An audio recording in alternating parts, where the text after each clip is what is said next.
13 फरवरी धारा 144 के कारण सनातन सांस्कृतिक रक्षा यात्रा स्थगित कर दी गई।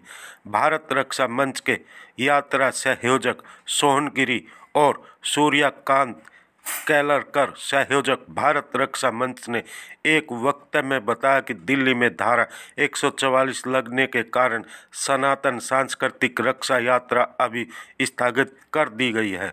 यह यात्रा सनातन धर्म, जो अभी हिंदू धर्म के रूप में जाना जाता है, उसकी जागृति के लिए निकाली गई थी।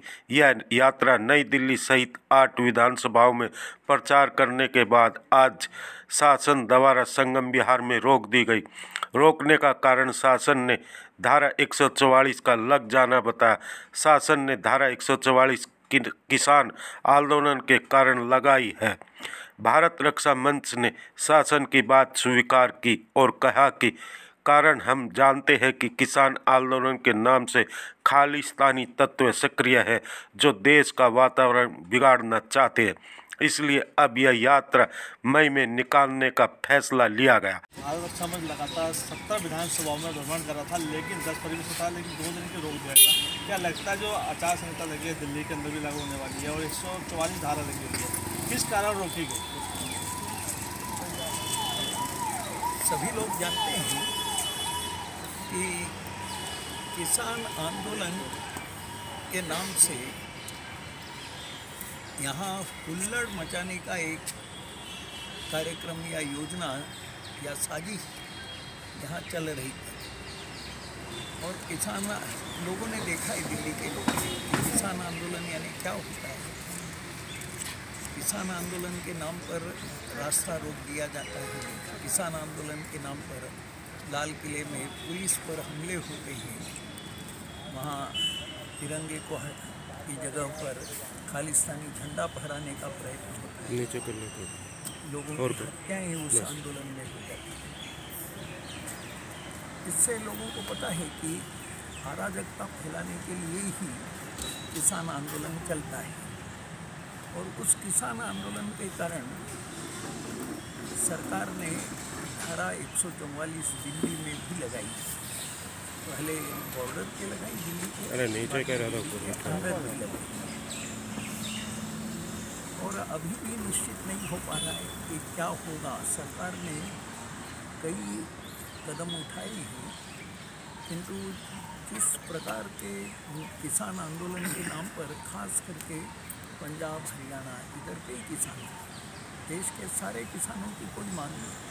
और पिछली बार का भी किसान आंदोलन अगर देखेंगे तो उसमें मांगे कुछ थी नहीं।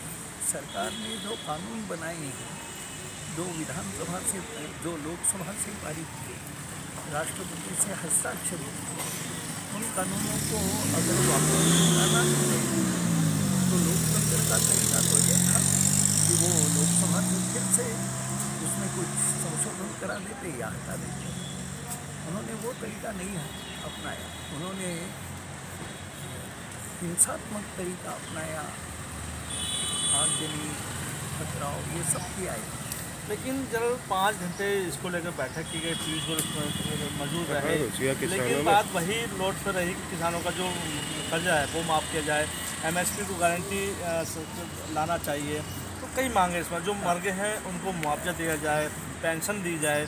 तो क्या वो आंदोलन दोबारा दिल्ली में देखा जाए? क्योंकि इस समय आपका मंच भी दिल्ली में विधानसभा घूम रहा था। ये जो आंदोलन है, उनका जो तरीका है वो लोकतंत्रात्मक तरीका नहीं है। उनके ऊपर भरोसा सरकार नहीं करना चाहिए। किसान आंदोलन के नाम पर जो उनके अभी के नेता हैं इधर के, उनको पूरे देश का समर्थन भी नहीं है। जो उनके नेता हैं ये भरोसे लायक नहीं है। ये एक बोलेंगे और काम दूसरा ही करेंगे।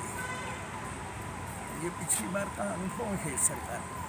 इसलिए सरकार ने जो कदम उठाए हैं हम उसे उचित मानते हैं और इसीलिए सरकार ने हमारी यात्रा रोक दी। तो हम इसको चलाने के लिए संघर्ष करते हैं, किंतु अभी हमने ये सोचा है कि ये सरकार ने जो कदम उठाए उनकी अराजकता को रोकने के लिए, उनकी गुंडागिरी को रोकने के लिए, तो ये उचित कदम है। और इसलिए सरकार के आदेश पर हमने अपनी यात्रा अभी स्थगित कर दी है। आगे देखिए। तो क्या लगता है कि कब से यात्रा शुरू होगी और ये मंच क्या संदेश देना चाहता है दिल्ली के वासियों को?